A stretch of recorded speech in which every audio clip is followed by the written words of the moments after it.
Le Birobidjan, une région éloignée et peu connue de l'extrême-orient russe, détient une histoire singulière qui la lie intimement à l'histoire juive du XXe siècle. Située dans le district autonome juif, cette région fut, à un moment donné, envisagée comme une sorte de Sion soviétique, un foyer national pour les juifs de l'Union soviétique et d'ailleurs.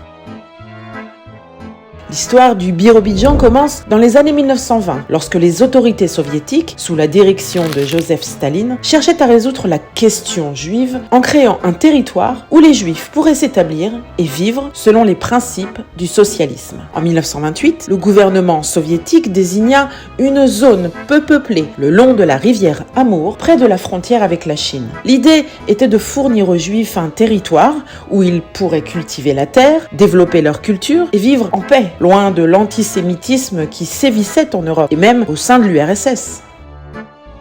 Le Birobidjan fut officiellement établi en 1934 et les autorités soviétiques lancèrent une vaste campagne de promotion pour encourager les juifs du monde entier à s'y installer. Des brochures, des films et des articles de presse décrivaient la région comme une terre d'abondance et de liberté pour les juifs persécutés. Des milliers de familles juives, principalement de l'Union soviétique, mais aussi des États-Unis, d'Argentine et d'autres pays, répondirent à l'appel et s'installèrent dans le Birobidjan.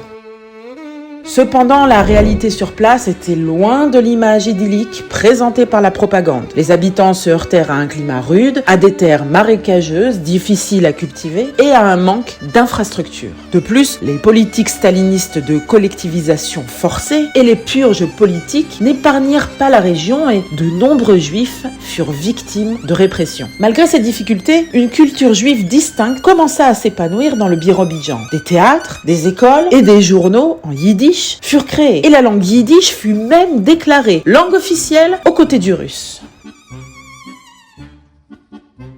Après la mort de Staline en 1953 et la déstalinisation qui s'ensuivit, l'intérêt du gouvernement soviétique pour le Birobidjan diminua. La répression contre la culture juive s'intensifia et de nombreux aspects de la vie juive furent supprimés ou russifiés. La population juive du Birobidjan, qui avait atteint son apogée dans les années 1940, commença à décliner à mesure que les Juifs quittaient la région pour d'autres parties de l'URSS ou pour Israël. Aujourd'hui, le Birobidjan est une curiosité historique, un vestige de l'utopie soviétique.